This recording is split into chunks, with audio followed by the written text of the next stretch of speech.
हमें इसका आधार देती है। गीता हमें इसका आधार देती है, बहुत ही अच्छा आधार देती है कि हम, क्योंकि मैं गीता को जो मैं मुख्य बिंदुओं पे बात करने लगा हूँ उसमें भी मैं यही कहना चाहता हूँ कि गीता सर्वप्रथम एक मानवतावादी ग्रंथ है। इसमें मानवतावाद है, इसमें मानवता का संदेश है, क्योंकि आत्मबोध इसका विषय है और आत्मबोध को मानवतावाद के साथ जोड़ के उसको समझने और समझाने का प्रयास गीता में दिखता है। तो वो जो कमाल की किताब डिस्कवरी ऑफ इंडिया ने मेरा इस तरफ, तो मुझे लगा कि ये नहीं कि मैं पश्चिमी लिटरेचर को, ऑलिवर कामू को, काफ्का को, टॉल्स्टॉय को मैं नफरत करने लग गया, नहीं। इसने मेरा दृष्टिकोण और बड़ा कर दिया और मेरी समझ को और खुला दिया। तो इस बैकग्राउंड के साथ मैं अपनी बात रखना चाहता हूँ। मैं सिर्फ 5 या 6 मिनट लूँगा, ज़्यादा समय नहीं, क्योंकि ऑलरेडी बहुत लंबी चर्चा हो चुकी है और मेरे बाद भी कुछ वक्ताओं ने यहाँ पे आके मंच पे बोलना है। तो सबसे पहले मैं प्रोफेसर रवि कुमार अनु जी को बधाई देता हूँ कि उन्होंने एक बहुत ही अच्छा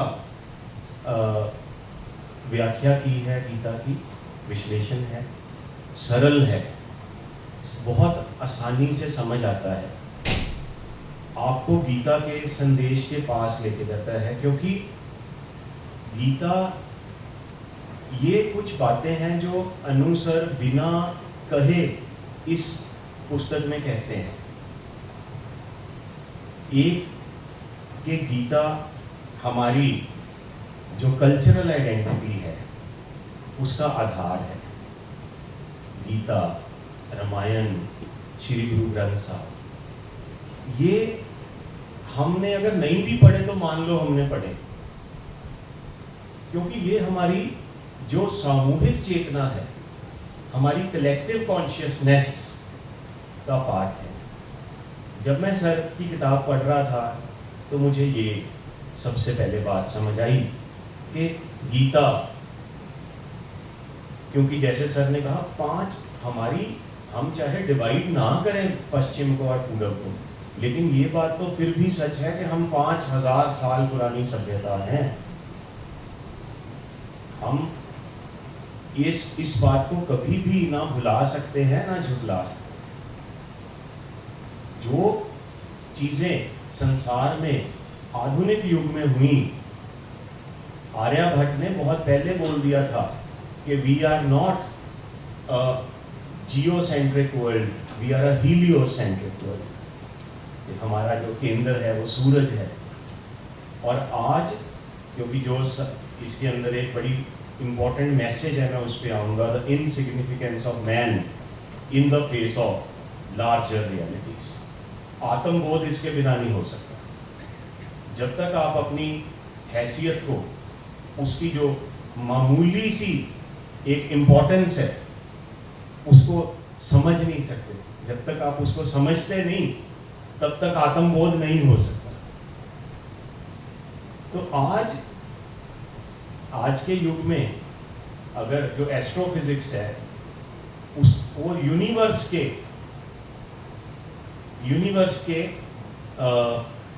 एंड तक पहुंच चुकी है। हमें पता है कि यूनिवर्स कितना बड़ा है और हमें पता है हम कितने छोटे हैं। ये छोटेपन का एहसास इस गीता को जब हम पढ़ते हैं हमें बखूबी होता है। आत्मबोध इस रियलाइजेशन के बिना असंभव है। The insignificance of man in the face of larger realities, यही श्री कृष्ण अर्जुन को बोलते हैं उस लड़ाई से पहले। दूसरी सर, मुझे जब मैं पढ़ रहा था, जो मुझे बड़ी विशेष बात लगी कि आप बड़ी क्लियरली स्थापित करते हैं कि गीता एक प्रतीकात्मकता उसमें बहुत है और उसके अर्थों को हम इनफाइनाइटली एक्सटेंड कर सकते हैं। क्योंकि ये जो युद्ध है, ये युद्ध वास्तविक भी है और हमारी अस्तित्व से जुड़ा हुआ भी है। उसको हमें कई लेवल्स पे समझना पड़ता है।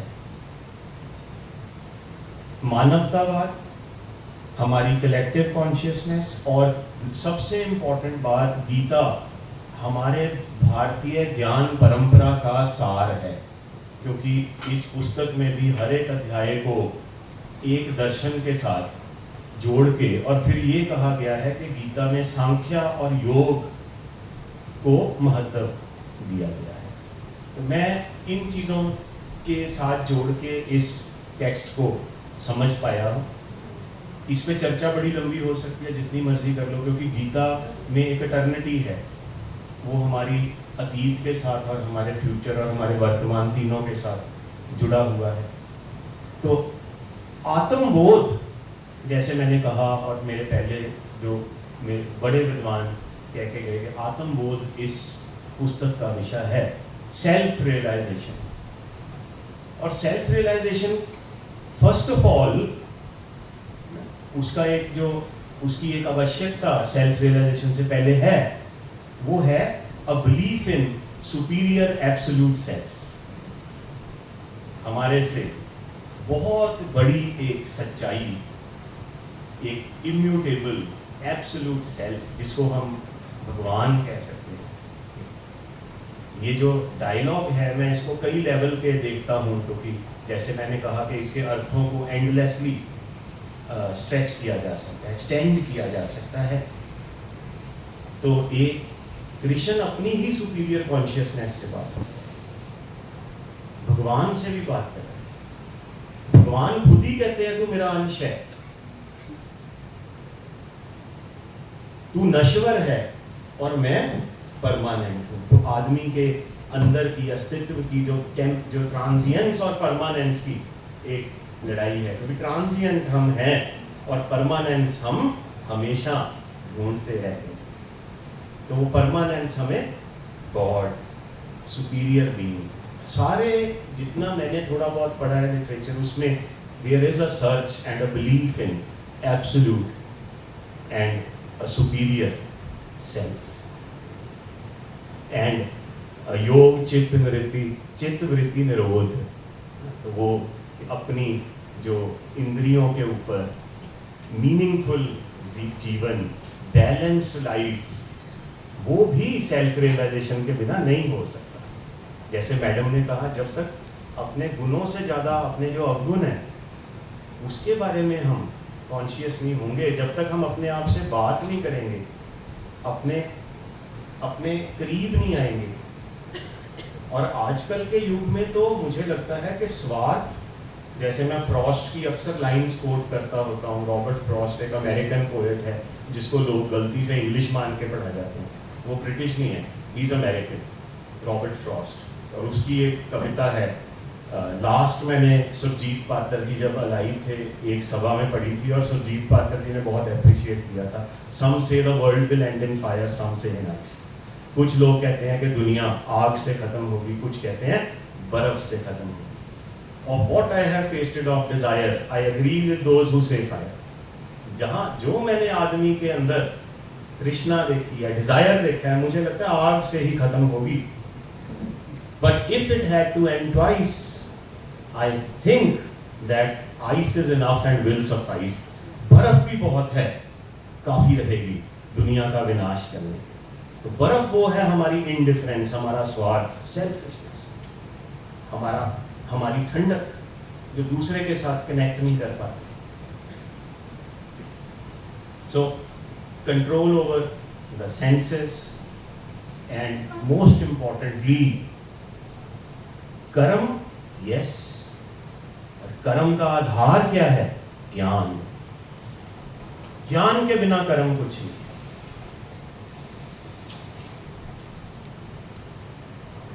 और जब हम कहते हैं कि मैं एक आत्मा हूं और मैं इनसिग्निफिकेंट हूं, तो क्या हम बाकी आत्माओं के साथ जुड़ते हैं? ये अपने आप में एक मानवतावादी संदेश है।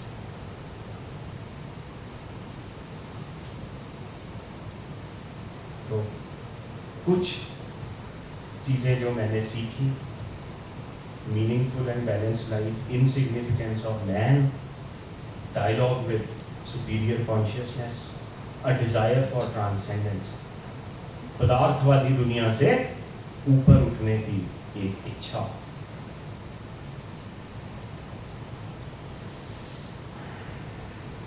तो ये कुछ बातें मुझे इस पुस्तक को पढ़ के समझ आई।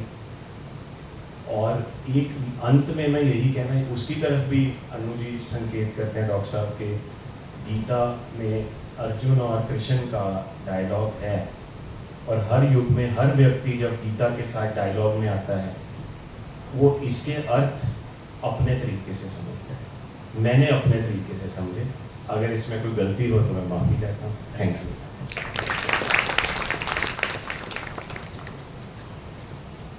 धन्यवाद सर। आपने कहा कि आपने बहुत कम पढ़ी, लेकिन आपके विचारों से आपने जो पुस्तक आपके द्वारा बोला गया कि नहीं, शायद मैं उतनी नहीं पढ़ पाया, उतनी नहीं समझ पाया, पर आपकी समझ हमें आपके शब्दों से बखूबी बयां हो गई है। बहुत बहुत शुक्रिया। अब मैं संस्कृत विभाग से डॉक्टर वरिंदर जी से अनुरोध करती हूँ कि वो मंच पर आएं और अपने विचार।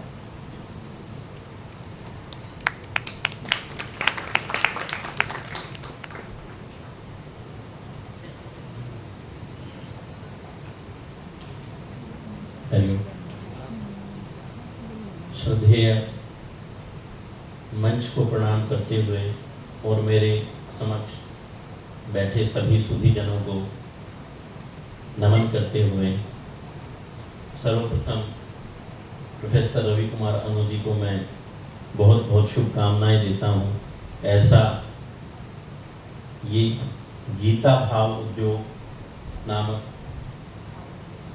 ग्रंथ, पुस्तक जिस पे हम आज चर्चा कर रहे हैं, वो आपने लिखा और बच्चे बहुत देर से सुन रहे हैं दार्शनिक व्याख्याएं। मुझे एक गाना याद आ रहा है, आपने सुना होगा। गाना तो वो ऐसे है कि हर दिल जो प्यार करेगा वो गाना गाएगा, लेकिन हर दिल जो विचारवान होगा वो ये गीत गाएगा। ये गीता वो गीत है, अभी बार बार चर्चा हो रही है कि 5000 वर्ष से ये गीत गाया जा रहा है, और ये गीत कभी पुराना नहीं होता। ये इसका हम कहते हैं ना, ये इसका क्लासिकल वर्जन है। ये ब्रह्म मानते हैं, और ब्रह्म अपने स्वरूप को उतना ही हमारे सामने प्रस्तुत करता है जितनी बुद्धि होती है, और उस बुद्धि के अनुरूप ये गीत वर्षों से गाया गया, व्याख्यायित किया गया। इसीलिए भारत ही नहीं, अभी चर्चा हो रही थी कि जहां जहां भी विचारशील कोई व्यक्ति हैं जिनको ये ग्रंथ मिला, उस पे उन्होंने अपनी अपनी दृष्टि से अपनी अपनी व्याख्याएं दी हैं। पूरे अगर हम भारतीय दर्शन परंपरा की चर्चा करें तो कोई दर्शन प्रणाली ऐसी नहीं है जिसने गीता को, क्योंकि अपने आप को स्थापित करना है, ये गीत ऐसा है, इस गीत को गाए बिना स्थापना नहीं हो सकती।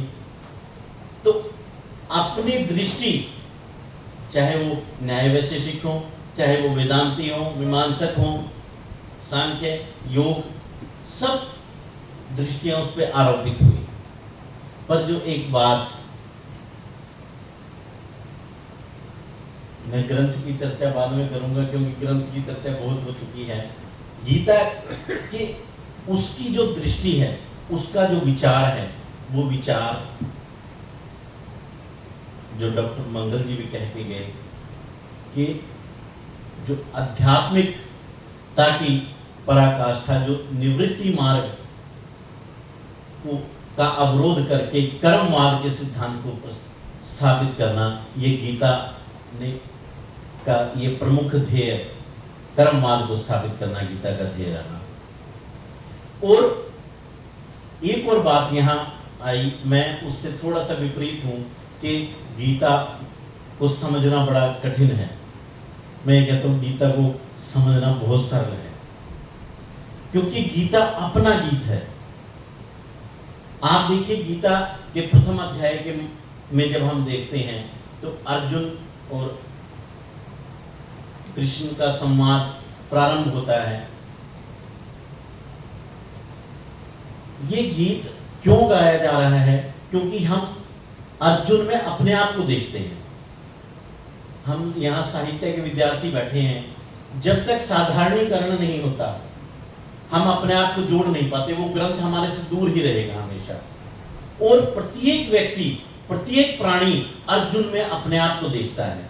वो द्वंद्व जो अर्जुन का है, वही द्वंद्व कभी ना कभी हमेशा जीवन में जो भी संघर्षों में, क्योंकि गीता संघर्ष का शास्त्र है, उसके सामने वो द्वंद्व उपस्थापित होते हैं और वो अर्जुन के साथ साधारणीकरण करके चलता है और उन अपने समस्याओं का समाधान यहाँ से प्राप्त करता है। इसीलिए ये गीत गाया जा रहा है और गाया जाएगा। इस ग्रंथ की ये बार बार ये बात आई सरलता से, क्यों? गीता है सरल, परंतु हमारे यहाँ एक प्रक्रिया ऐसी चल रही है। हम अक्सर बातचीत करते हैं कि हमारे न शास्त्र की परंपरा ऐसी है, आप सृष्टि की उत्पत्ति से और अब तक देखिए जितनी शास्त्र रचना हुई वो सरलता से जटिलता की प्रक्रिया है। जो चीज सरल होती है हम उसको जटिल बना देते हैं और फिर उसको सरल करते हैं, फिर जटिल बना देते हैं, फिर यही खेल चल रहा है। आप पूरी शास्त्र परंपरा को देखिए। वेद जिसको हम कहते हैं वो एक मतलब आम भाषा में लिखे गए ग्रंथ, वेद पे ब्राह्मण और अरण्यक लिख दिए गए, इतनी दार्शनिक जटिल व्याख्या। गीता इतना एक व्यक्ति के मन में एक द्वंद्व उत्पन्न हुआ, भाई मैं नहीं लड़ सकता। अब उसको उपदेश दिया गया, भाई देखो ये तेरा कर्म है और यही तेरा धर्म है। वो उपदेश है और उस पे जब भाष्य लिखे गए, उन भाष्यों ने उस सरल गीत को इतना जटिल कर दिया जो अपनी दृष्टि आरोपित की गई। तो गीता कठिन नहीं है, गीता तो अपना गीत है और मेरा गीत कैसे कठिन हो सकता है? बस ये जिसको जो पूरी गीता में कृष्ण ने जो कार्य किया वो माया, वो अज्ञान को निस्तारित करने का, क्योंकि अज्ञानतावश ही हमें वो जो सरल होती हैं चीजें वो हमें जटिल प्रतिभाषित होती हैं। जो त्रिविध सत्ता जो स्वीकार की गई, व्यवहारिक, प्रातिभाषिक और अंतिम सत्ता जो प्रामार्थिक सत्ता है, वो प्रामार्थिक सत्ता जो सत्य है, सदा रहने वाली है, वो सत्ता धूमिल हो जाती है अज्ञानतावश। उस अज्ञानता को दूर करने का ही ये सारा उपक्रम है और उस उपक्रम को इतनी सरलता से इस पुस्तक में व्याख्यायित किया गया है कि जो सामान्य जन, जिनको हमें लगता है भाई कठिन है, अगर हम ये भी मान ले, वैसे ये धारणा है नहीं, ये पूर्वाग्रह है, परंतु ये पूर्वाग्रह भी अगर स्वीकार कर लिया जाए, उस पूर्वाग्रह को भी तोड़ने वाला ये ग्रंथ है। इतनी सरलता से उन रहस्यों का अपने जीवन को किस तरह से हम जो है एक सामान्य से श्रेष्ठता की ओर लेके जा सकते हैं, उन तथ्यों को ये उजागर करता है। ये बहुत ही मैं कहता हूँ साधुवाद का कार्य है और जितनी प्रशंसा होनी चाहिए उतनी प्रशंसा की जानी चाहिए इस ग्रंथ की। कुछ मैं ज़्यादा तो नहीं कहूँगा, परंतु एक दो चीज़ें मैंने नोट की थी। कहीं बार थोड़ा सा जैसे अब यहाँ गीता में जब चर्चा हुई, यहाँ भी चर्चा हुई थी वर्ण व्यवस्था के बारे में, चातुर्वर्ण मया सृष्टम गुण कर्म विभागशः, गीता कहती है गुण और कर्मों के अनुसार। परंतु वहाँ थोड़ा सा कहीं मनुस्मृति के विषय में क्या होता है कि शास्त्र के प्रति हमारी दृष्टि की सुनी सुनाई बातों से, जबकि मनु ने कहीं इस तरह की चर्चा मनुस्मृति में नहीं है कि भाई वो आरोपित किया गया है समाज पे। मनु तो खुद कहते हैं जन्म ना जाए तो शुद्र संस्कार आदि विजुच्यते, जन्म से तो हम सब एक जैसे ही पैदा होते हैं।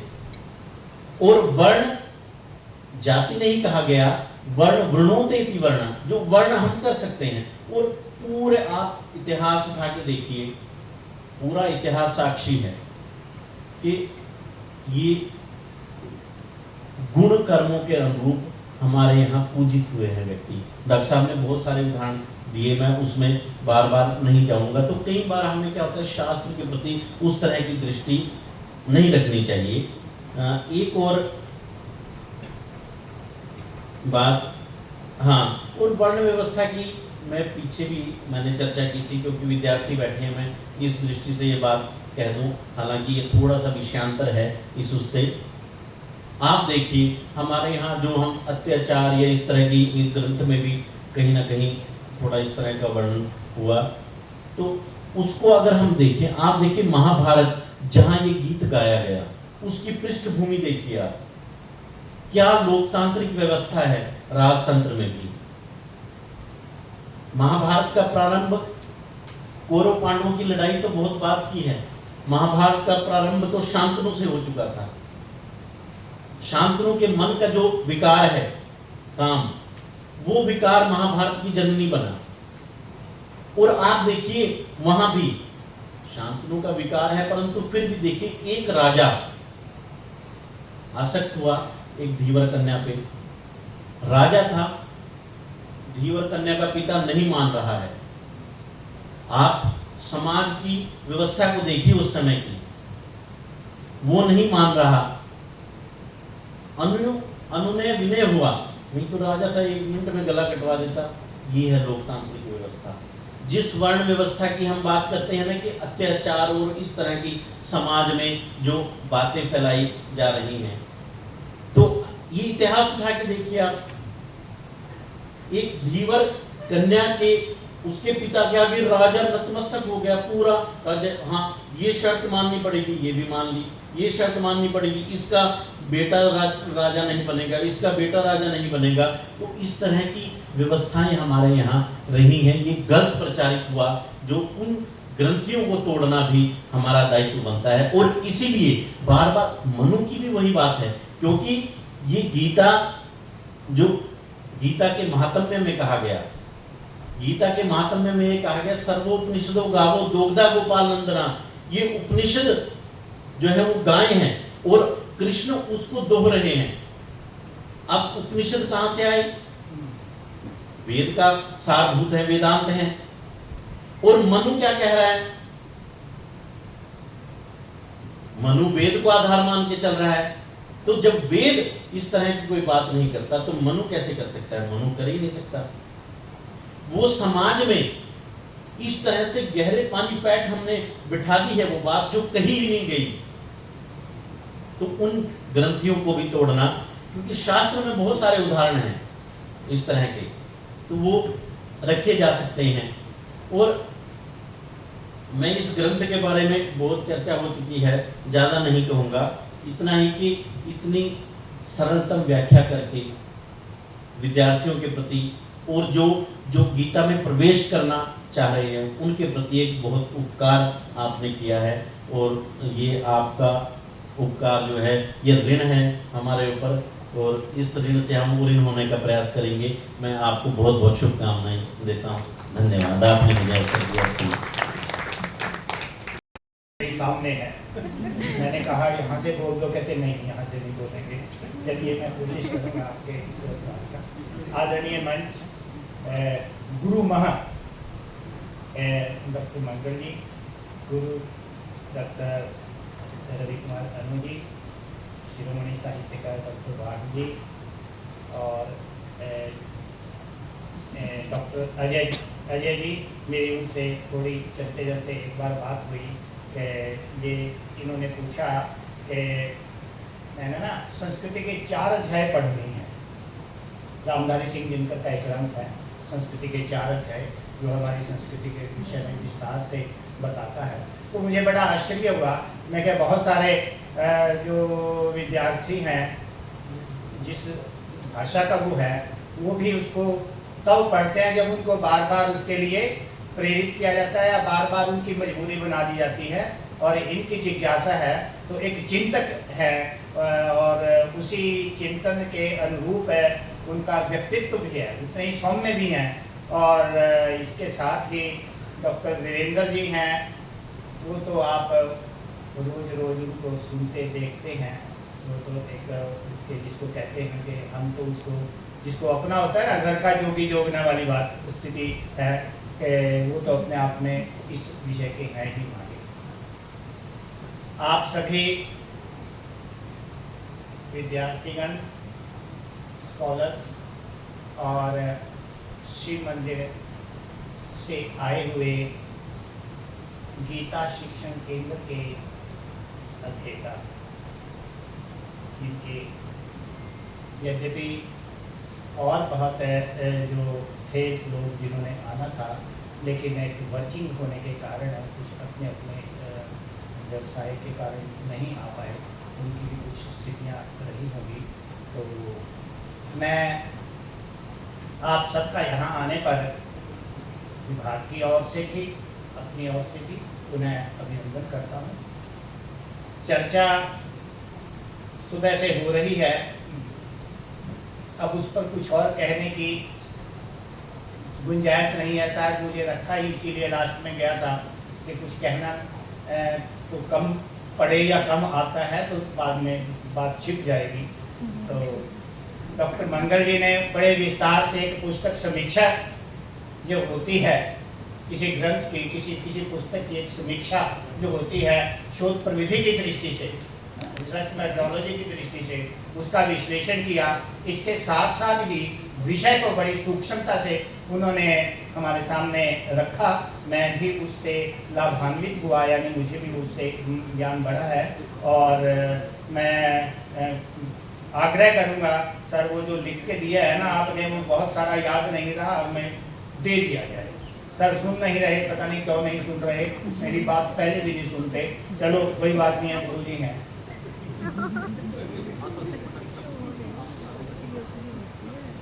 तो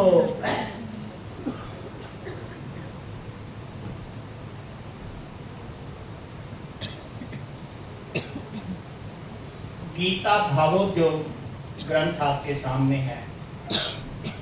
पूरा परिश्रम, पूरी मेहनत, चिंतन आप सबके प्रयास से कह लो, अवसर से कह लो, डॉक्टर रवि ने जो किया है, ये एक दिन का नहीं है, ये एक वर्ष का नहीं है, ये 2 वर्षों का भी नहीं है, जिसको हम बार बार कहते हैं कि 2 वर्ष पहले इसकी बात शुरू हुई।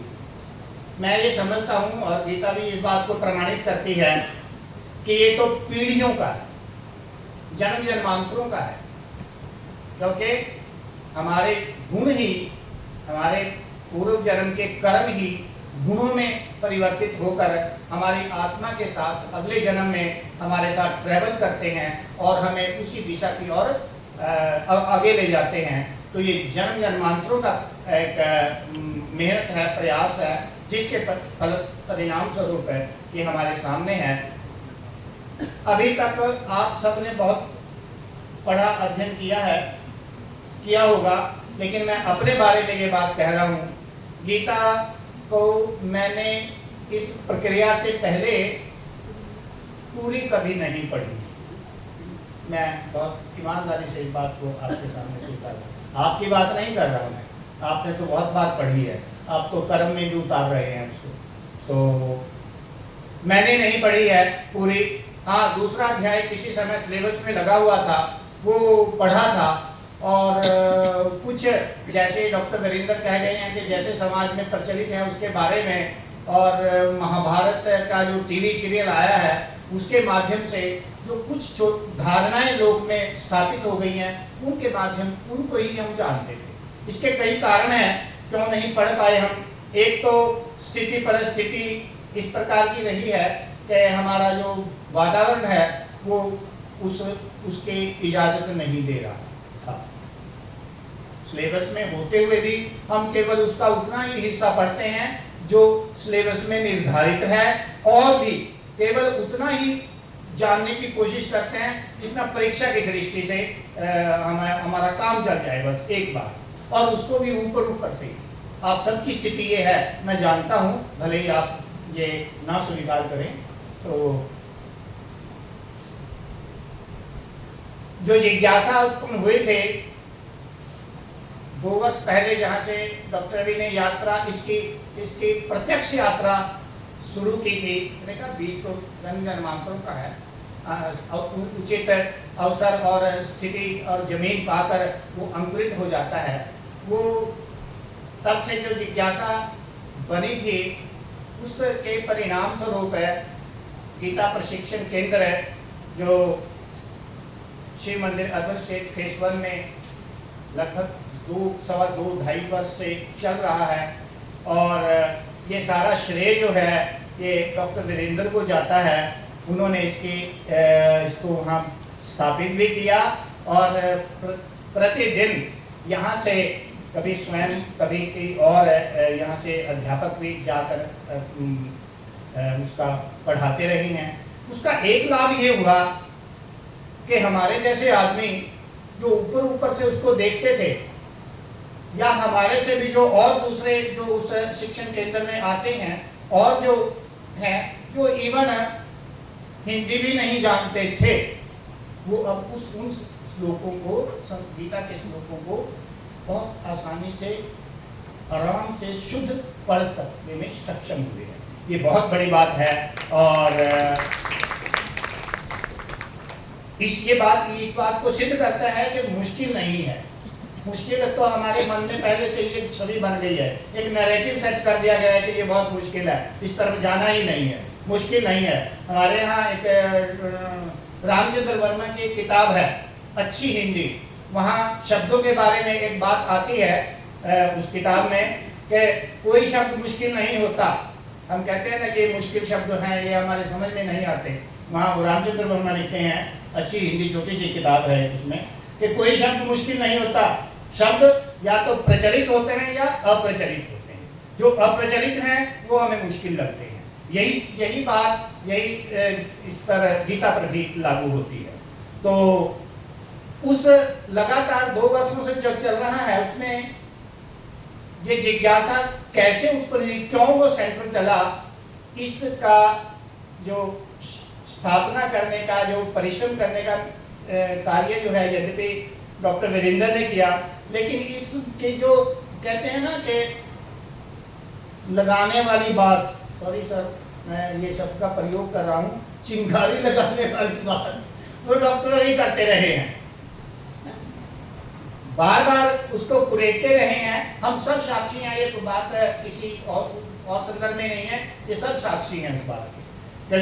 वहाँ जाकर प्रतिदिन इतने समय से आके और पाठ पढ़ लिया एक बार, सामान्य ना पढ़ने वाले को, मेरे जैसे को, जब मैं मेरे जैसा पढ़ता है ना उसको पता लगता है ना सुनने वाले को पता लगता है, बस इतना ही हम इससे ही संतोष कर लेते थे।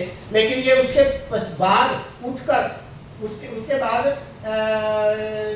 कोशिश होती थी कि जो आए हैं थोड़ा बहुत उनको लाभ मिल जाए। तो डॉक्टर रवि को हम अधिकार से खड़ा कर देते थे कि उठिए जी अब, और ये फिर उसको सिंप्लीफाई करके इस आज का भी जो पाठ हमने पढ़ा है, जो जाना है, वो उसके क्या अर्थ हैं, कैसे वो जीवन में आज के जीवन में हमारे लिए वो सहायक हो सकता है, या उसको हम जीवन में उतार के अपने आप में क्या परिवर्तन और सुधार ला सकते हैं।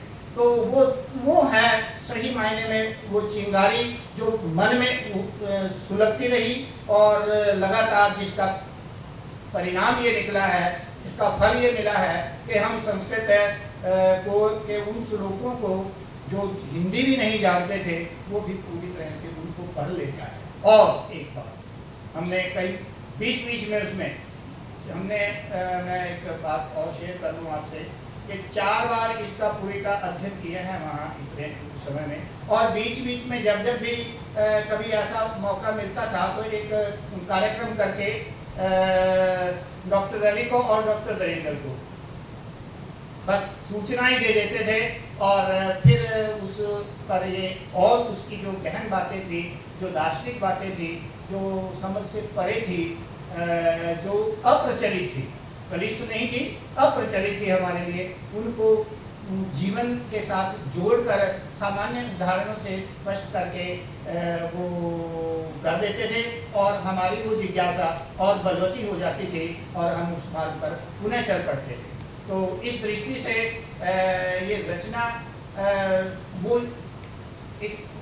चिंतन उस समय के वो प्रक्रिया का परिणाम ये निकला है कि ये पुस्तक हमारे सामने है, उसका परिणाम ये निकला है।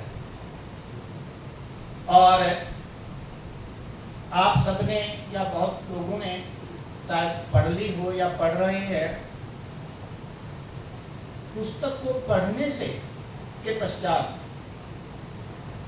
गीता जो समझ में नहीं आती थी, अप्रचलित धारणाएं होने के कारण, दर्शन के साथ जुड़ा हुआ है, सांख्य और योग की बात करता है, दर्शन के अर्थों तक हमारी गति नहीं होती, उसके कुछ पारिभाषिक शब्द हैं जो बहुत साधना से उत्पन्न होते हैं, साधना से समझ आते हैं, लेकिन इनमें सामान्य उदाहरण देकर, हमारे जीवन के उदाहरण देकर, जैसे इसमें आपने पढ़ा होगा या पढ़ेंगे, एक न्यायाधीश का उदाहरण दिया हुआ है कि यदि न्यायाधीश है इस प्रकार से उसका बेटा सामने आ जाए तब भी वो उसको ना बदले अपनी धारणा को, और कैसे उसकी धारणा बदल जाती है, तर्क दे देता है कि इसको फांसी देने से दोष ये तो एक और दोष हो गया, इस प्रकार का। और दूसरा जिसकी चर्चा भी हुई है कि वो पेट्रोल और कार की बात है कि ईश्वर का क्या हमारे अंश में रोल है, क्या भूमिका है, ईश्वर कैसे हमारे अंदर विद्यमान है। और जैसे गाड़ी में पेट्रोल है, अब गाड़ी और पेट्रोल यद्यपि दोनों अलग अलग का कोई अर्थ नहीं है, दोनों का कोई वो अपने गंतव्य तक नहीं जा पाते, लेकिन जब दोनों का संयोग होता है विशेष तरीके से तो उसमें एक जान आ जाती है। इसी प्रकार से ये जीव की जो स्थिति है, ये शरीर, प्रकृति और पुरुष के बाद जो इस बहुत गहन है, मतलब बहुत अप्रचलित है, जो हमारे प्रचलन में नहीं है, इसलिए हमारे समझ में नहीं आती सांख्य दर्शन की, वो इसमें बहुत सरलता से इस उदाहरण द्वारा समझाई गई है। कैसे कि ये प्रकृति हमारा शरीर है, प्रकृति, इसका पृष्ठ मैं बता सकता हूँ आपको, वैसे आपने पढ़ा है सारा, मैंने नोट किया हुआ है।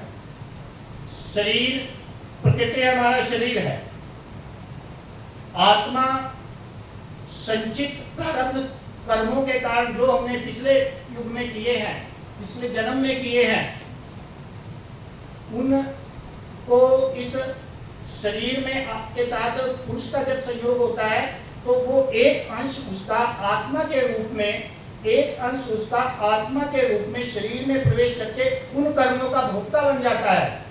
कौन से कर्मों का भोक्ता? जो हमने पिछले जन्म में अपने कमाए हैं, संचित हैं, प्रारब्ध हैं। इस प्रकार से ये शरीर अकेला निष्क्रिय है, आत्मा जिसको है वो अंश है, वो गतिहीन है। जब वो इसके साथ संयोग होता है तब गति में आ जाती है, परिणाम तब वो गति में आकर उन सारे कर्मों के परिणामों को, फल को भोगने लग जाती है। और एक और स्थिति है तीसरी, जिसको हम परमात्मा कहते हैं, जो निर्लेप रहता है। यद्यपि वो आत्मा के रूप में जो अंश आया है वो तो उसके साथ लिप्त होकर उन कर्मों का भागी और भोक्ता बन जाता है, लेकिन एक और अंश है जो उससे निर्लेप है, लेकिन वो दृष्टा है मात्र, और दृष्टा होने के बाद भी आपके अंग संग है, केवल दृष्टा है। अंग संग कैसे है कि जब जब आप सात्विक कर्मों से प्रेरित होकर उस और प्रेरित होते हैं, अग्रसर होते हैं, तो वो आपके साथ साथ चलता हुआ आपको शाबाशी देता है, यानी आपको प्रोत्साहित करता है। और हमारा वो गुण जो है, जो बीज रूप में विद्यमान था, वो एक प्रकार से अंकुरित होकर और आगे बढ़ जाता है, पुष्पित फलित होने लगता है। और आगे वो जो दृष्टा है, जिसने शाबाशी किया उसने कुछ नहीं है, किया उसने कुछ नहीं है, दृष्टा मात्र है। और आगे बढ़कर वो क्या करता है, और आगे जब हम उस पर चलते हैं, कोई अच्छा कार्य और सात्विक गुणों में चलते हैं, तो वह हमारे साथ चलता चलता शाबाशी के बाद हमें उसमें हमारी सहायक बन जाता है, हेल्प करने लग जाता है। कहते हैं ना कि God help those who help themselves, परमात्मा उसी की सहायता करता है जो अपनी आप। जब हम चलेंगे, करना हमने है। यदि हम कहें कि ईश्वर ने पता नहीं क्या कर दिया मेरे साथ, करना तो मैंने है, मैंने वो किया नहीं है, फिर हम दोष वृथाई भाग्य को दोष देते रहते हैं हम। तो जब हम चलने की कोशिश करते हैं, चलने का प्रयास करते हैं, उस चेतना से मंडित होकर उस और अग्रसर होते हैं, तब वो सहायक बनकर हमारे साथ खड़ा होता है और हमें उस और हमारे उन कर्म उनका और आगे बढ़ाता है, प्रोत्साहित करता है। फिर जब हम उसमें उन गुणों के प्रभाव के कारण जब उनको हम निष्काम होकर करते हैं, अर्पित करते चलते हैं, समर्पण भावना से काम करते हैं, हम देखते हैं कि संसार में कोई भी काम हमारा क्यों सफल नहीं होता या उसमें हम अप्रसन्न क्यों हो जाते हैं, उनको करते दुख का कारण क्यों बन जाते हैं, वो कारण वो इसलिए बन जाते हैं क्योंकि हम उसके साथ लिप्त रहते हैं। हम जब लिप्त रहेंगे तो निश्चित रूप से उन सबको भोगना पड़ेगा। तो परिणामतः जब हम समर्पण भाव से चलेंगे, किसी कार्य की सफलता में समर्पण का अपना एक भूमिका है जिस पर कोई किसी प्रकार की शंका नहीं की जा सकती। किसी कार्य की सफलता में समर्पण ही, भले ही वो शिक्षा हो, भले ही कार्यस्थल हो, समर्पित भाव से जब करेंगे तभी उसमें हमारा जो चमक है या उसमें हमारा बेस्ट जो है वो हम दे पाएंगे। जब हम समर्पण भाव से कार्य में प्रवृत्त होते हैं तब वो भोक्ता बन जाता है, और जब हम उस और आगे बढ़ते हैं तो वह भोक्ता से आगे चलकर हमारा जो भी कष्ट आते हैं हमारे पास उस मार्ग में, क्योंकि कहा गया है, मानस में भी कहा गया है कि जहाँ तहाँ बैठे सुर करी थाना। अगर मुश्किल बहुत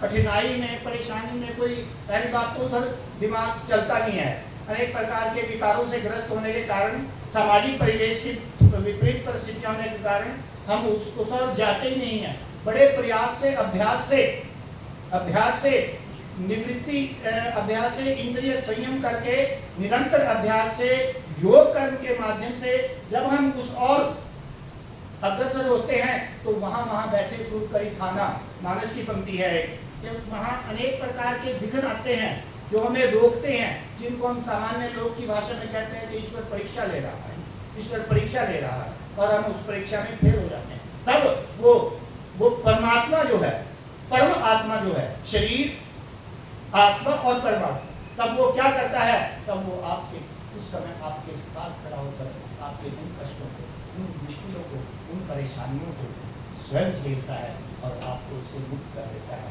पाश्चात्य में भी विद्वान बैठे हैं कि दो ही भाव हैं जो हमें परेशान और दुख कष्ट में पहुंचाते हैं, पीटी एंड फियर, ये माने जाते हैं।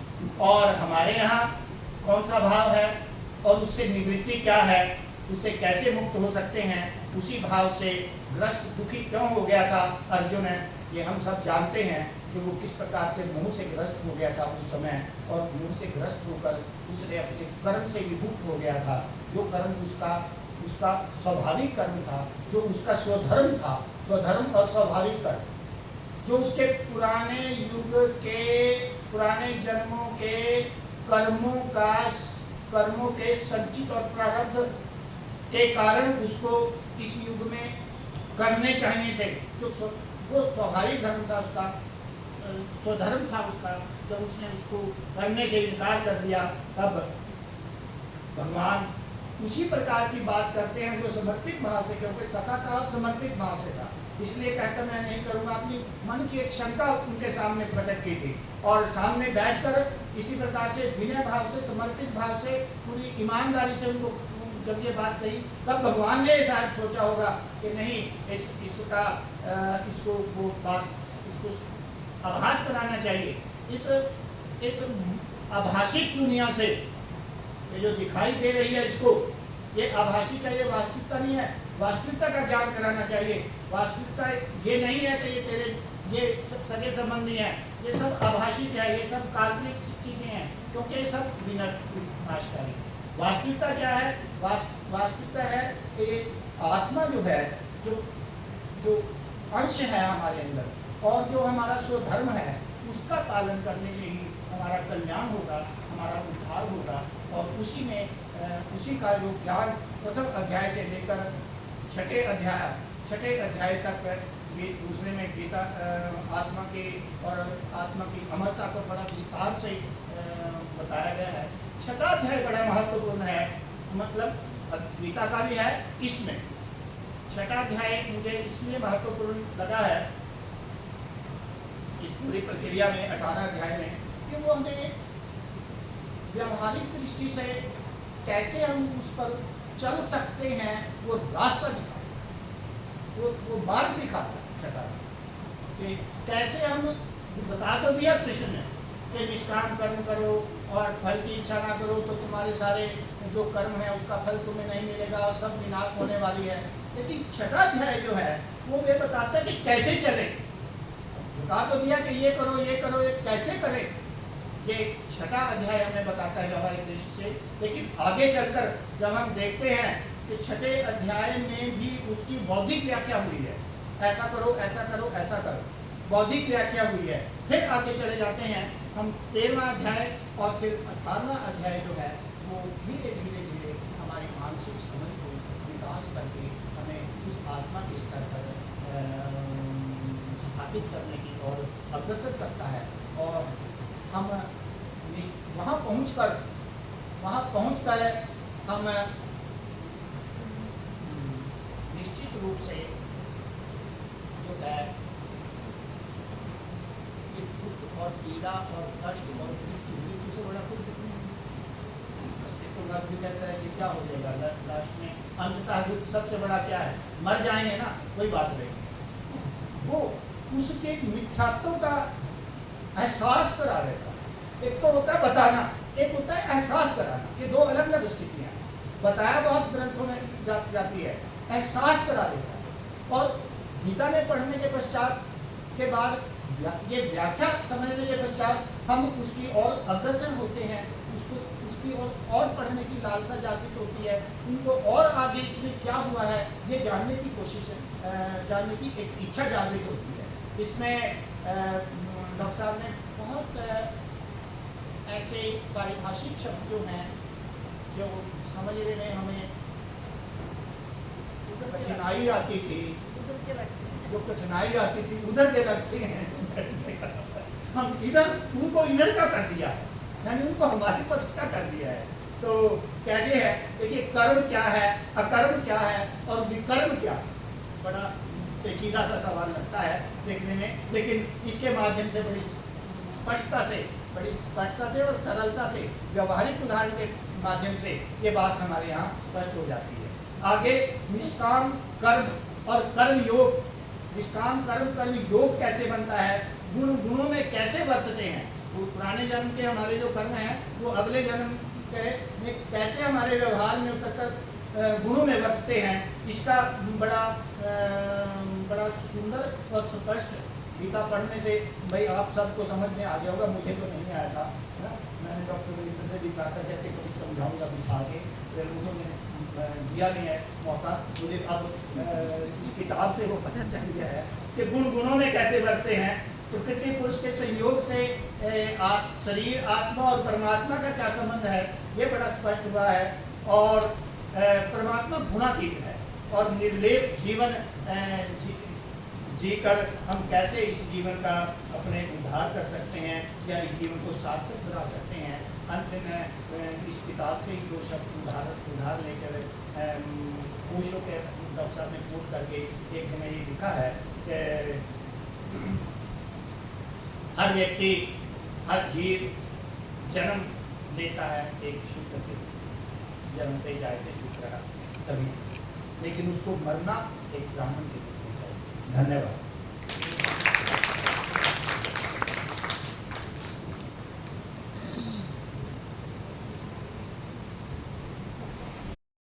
आप लोगों ने इस पुस्तक के बारे में कहा और मुझे भी लगता था कि इस पुस्तक को लिखने के बाद या प्रकाशित होने के बाद इस तरह की प्रतिक्रिया मेरे पास आएंगी। बहुत कुछ मुझे अपने बारे में कुछ नई चीज़ें मालूम पड़ी। आप सबकी से बहुत अच्छे टू द पॉइंट बात की गई, सारगर्भित बातें की गई और इसके मर्म को उद्घाटित किया गया, आप लोगों ने किया। मैं गुज़ार हूँ। डॉक्टर लालचंद जी ने इस पुस्तक के 5 चरणों की बात की और इस बात पर जोर दिया कि पहले में यदि कुछ बचा तो उससे ये, उसके बाद फिर ये और फिर ये, फिर तब भी नहीं समझ आया तो फिर ये, आप ऐसे कह रहे थे। और वो 5 के बाद, डॉक्टर साहब 5 के बाद मुझे लगा अब भी यदि कोई कसर रहेगी तो मैं 2 मिनट में वो बात करना चाहता हूँ। वो 5 के भी बाद अब भी यदि कोई गुंजाइश है गीता पर तो मैं 2 मिनट में वो बात करना चाहता हूँ। पहले मैंने उस दिन मंदिर में लगभग 1.5-2 घंटे आप सबको बोर किया था। आज मैं वो बात नहीं करूँगा, लेकिन टू द पॉइंट बात करूँगा जो अब भी कसर बची है, वो पॉइंट्स नहीं। सबसे पहली बात जो गीता हमें बताती है कि आप अपने भाग्य के लिए स्वयं भी उत्तरदायी हैं। तो ये बात समझ लीजिए, इसमें ईश्वर का कोई रोल नहीं है। हम ईश्वर को दोषी मत ठहराएं कि मुझे ईश्वर ने जो है, पता नहीं ईश्वर ने मेरे साथ ऐसा क्यों किया। हम अक्सर कहते हैं कि पता नहीं ईश्वर ने मेरे साथ ऐसा क्यों किया। ईश्वर ने आपके साथ कभी बुरा नहीं किया। जो बुरा हो रहा है, जो आपके साथ घटित हो रहा है, उसके लिए आप स्वयं जिम्मेदार हैं। सो अपने भाग्य के लिए हम खुद जिम्मेदार हैं, पहली बात। दूसरी बात, अपने वर्ण के लिए स्वयं ही हम उत्तरदायी हैं, इसमें ईश्वर कहीं दोषी नहीं है। वर्ण हम अपने ही स्वभाव से, अपने संस्कारों से, अपनी सोच से, अपनी प्रवृत्ति से चुनते हैं, उसमें प्रवेश करते हैं, सायास प्रवेश करते हैं। हमें कोई बाधित नहीं करता, ये नहीं कहता कि तुम इसमें जाओ, नो, हम उसके लिए खुद जिम्मेदार। दूसरी जो महत्वपूर्ण बात इस ग्रंथ में स्थापित हो। तीसरी बात, अपनी मुक्ति के लिए अथवा 84 की यात्रा में भटकने के लिए हम स्वयं ही जिम्मेदार, उत्तरदायी। अपने कर्मों से, अपनी सोच से, अपने चिंतन से हम अपनी मुक्ति का मार्ग चुनते हैं या 84 में भटकने का अपना पूरा प्रावधान, अपनी पूरी यात्रा स्टार्ट कर देते हैं। उसके लिए ईश्वर नहीं, हम खुद जिम्मेदार। उससे नेक्स्ट बात, अपने कष्टों के लिए हम स्वयं ही जिम्मेदार। मुझे जो कष्ट मिल रहा है, मैं जो भुगत रहा हूं, मेरे पांव में कांटा लगा, ईश्वर जिम्मेदार नहीं है। मैं देख कर नहीं चल रहा था, इसलिए कांटा लग गया। मेरे जीवन में ये घटित हुआ, अप्रिय घटित हुआ, इसलिए घटित हुआ क्योंकि पीछे मैंने ये काम किया था। इसलिए जो वो आज जो बीजा था वो बोना, जो बीजा था वो काट नहीं, मुझे ही काटना है, कोई दूसरा नहीं काटेगा। यदि मैंने बबूल बोया था तो बबूल ही काटना पड़ेगा, आम नहीं काट सकता। उसके बाद आम काटने का कोई गुंजाइश नहीं है। यदि मैंने बबूल बोया है तो अपने कष्टों के लिए खुद ही जिम्मेदार। उसके बाद संसार में विद्यमान 3 गुणों के चयन के लिए हम स्वयं ही जिम्मेदार हैं।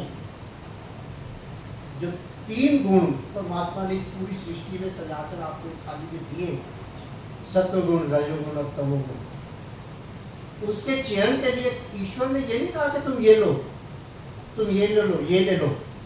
मैंने उस दिन मंदिर में उदाहरण दिया था कि आप, हम सब मैरिजेस में जाते हैं, खाने का पंडाल लगा हुआ है हॉल में, वहाँ पर जो है वो चाइनीज़ भी है, कॉन्टिनेंटल भी है, पंजाबी भी है, ये भी है, वो भी है, 50 तरह का शराब भी बीच में जो है दी जा रही है, स्नैक्स भी दिए।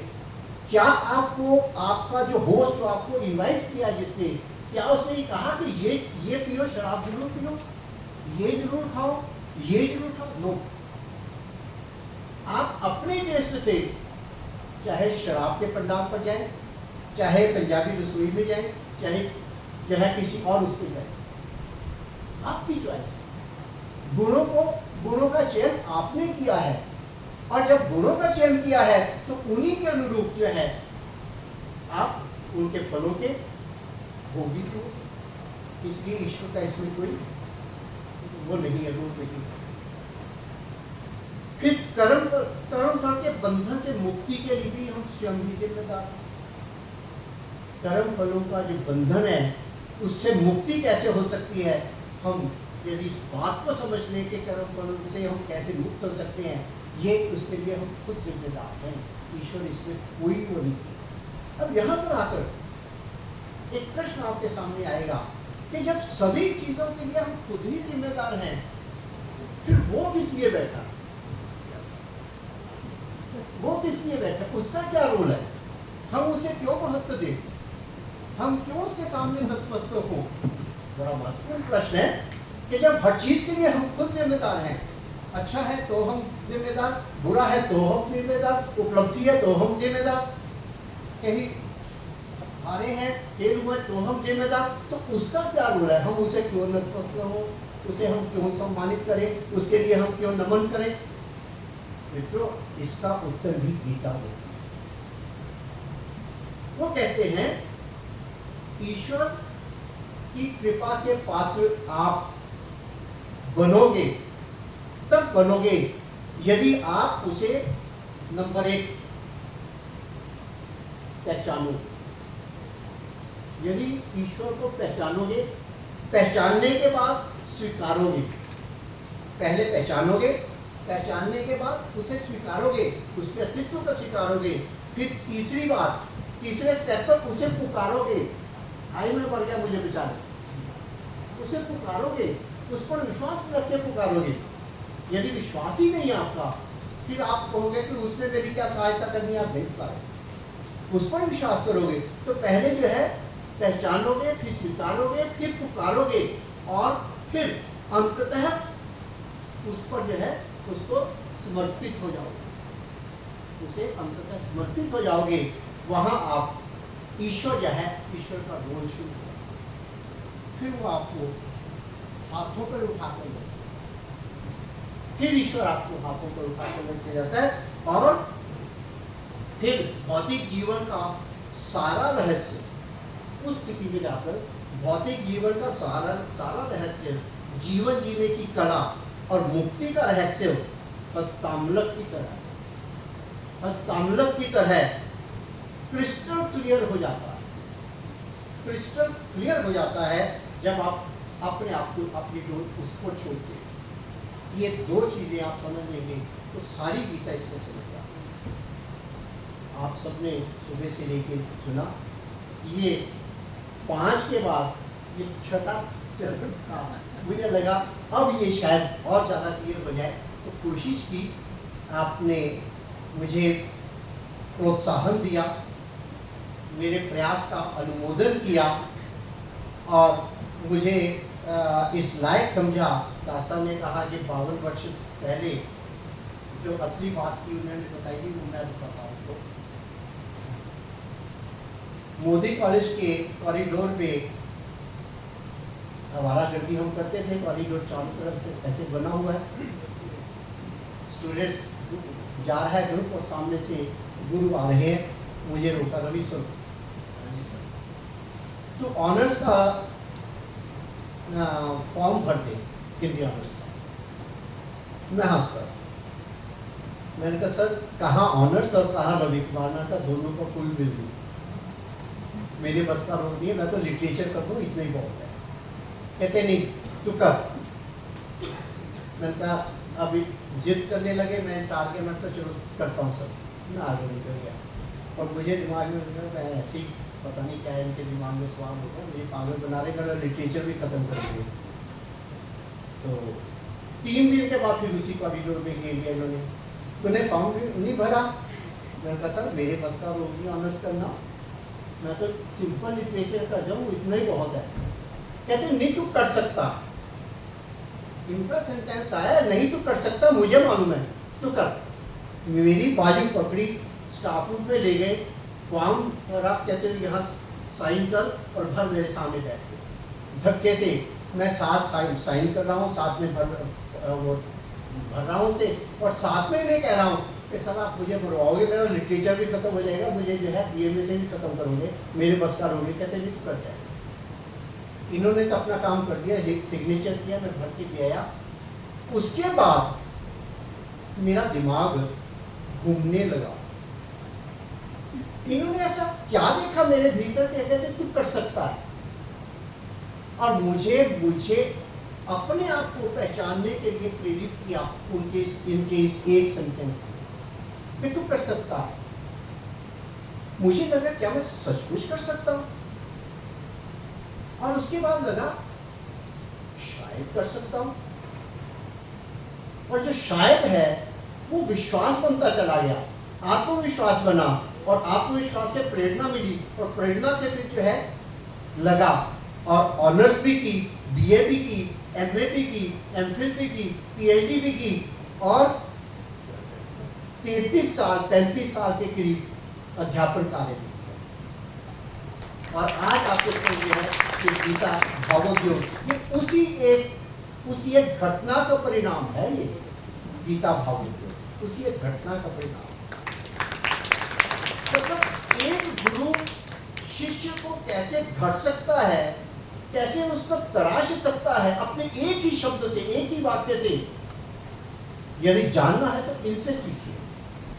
आज मैं यहाँ जो बोल रहा हूँ, जैसा बोल रहा हूँ, जो लिख पा रहा हूँ, वो बैठे ये उनकी देन का परिणाम, उनकी देन का परिणाम। डॉक्टर रवि ने कहा कि पिछले जन्मों का नहीं, वो तो मैंने संचित कर लिए थे, मुझे मालूम था मैंने संचित क्या किया है। बबूल ही पीछे थे सारी उम्र, पिछले सारे जन्मों में बबूल ही काटना था। लेकिन उस बबूल को पता नहीं कैसे इन लोगों ने मिल मिला के क्या षड्यंत्र किया, वो आम में बदल दिया, और आम मेरे सामने है। आपका धन्यवाद।